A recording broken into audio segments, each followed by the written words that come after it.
Kate Burbeck, and I feel very honoured indeed to be speaking at this conference in 2016. Now, some of us search for technological approaches to solving the world's problems and assume that technology is a principal driver of change.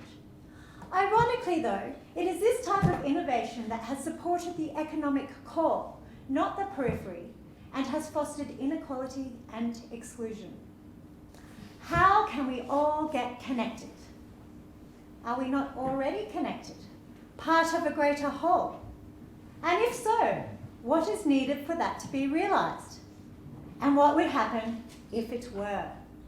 Can technology save the world? Yes, predicting the future. It's a tricky business. But soothsayers and shamans be damned. I hear you say it's Western culture with its fancy new tools that can show us the real future. You know what I'd really like to do? Tell you a story. Yes, I'd like to take you back to where it all began, a long, long time ago, when a brave warrior entered a dark and scary cave and battled a fierce old dragon to save the princess he loved.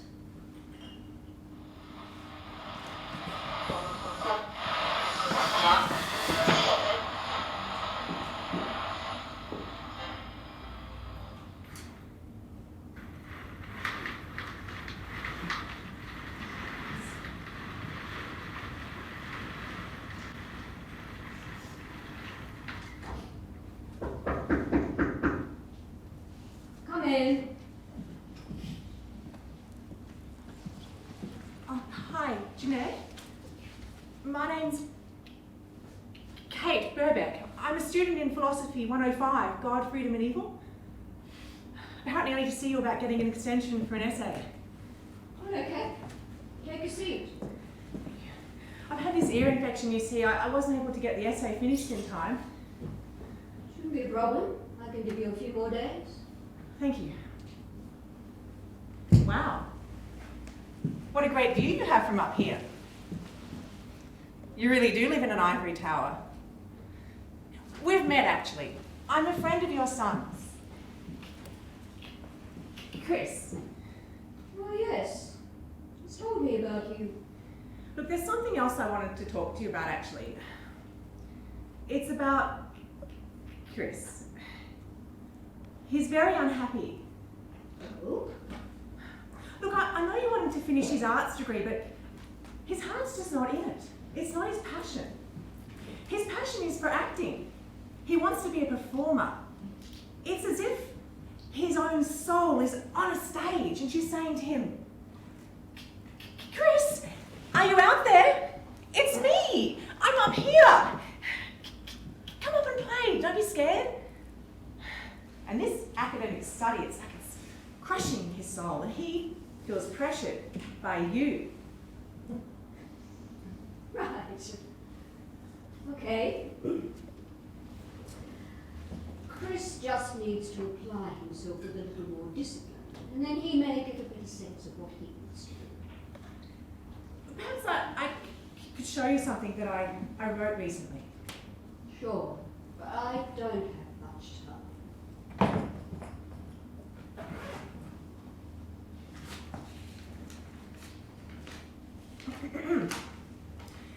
It's possible that while an all-powerful being can do anything, she actually has no choice in the matter. I mean, if she's going to do anything at all, she must also do everything. And maybe at the very moment she came into existence, making good and evil, was the very same moment she became wholly good. She would have to live in a world where both good and evil existed while being unable to do anything evil. Evil probably wouldn't be a problem for this being. In fact, life would probably be something of a joke for her. She might even feel that she was a natural born, stand-up comedian, and that the world was her stage. In which case, she probably just tried to make the most of a weird situation. Evil, as a thing that existed in her world, would be an entirely alien concept to her. I know you've been studying God, Freedom and Evil 105. I somehow feel like you may be more philosophy that deals with our sense of meaning and purpose in a meaningless universe. Well, what would one do if one knew that the world was a metaphor for something else? Is that an absurd question? Well, I'm not an expert on the absurd. I'm an ethics professor. But I can tell you that if Plato's soul ever tries to find her way out of the dark and scary cave to stand in the light of the sun, she won't be able to return and free the prisoners left behind, because they will try to crucify her. Well, if you're saying that one could just do nothing, I suppose one could. But one would need to know the meaning of nothing. Perhaps, Sensei Jeanette, when we meet again, I'll show you the true meaning of nothing. As for trying to crucify her, know this: do or do not do. There is no try. And with that, I bid you good day.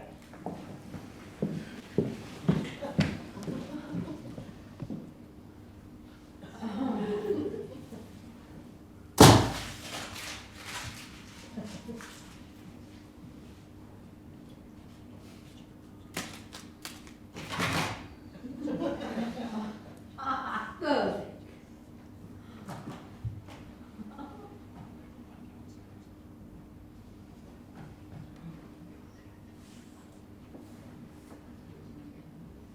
Oh, hello. Yes, is that Mrs. Burbeck? Oh, Kate mother? Yes, it's Jeanette here. Hello, I'm her ethics professor at her university. Kate just came to see me about a few things. I'm sorry to say, I think she's gone off the rails. I think she might need some sort of professional help. Some sort of intervention.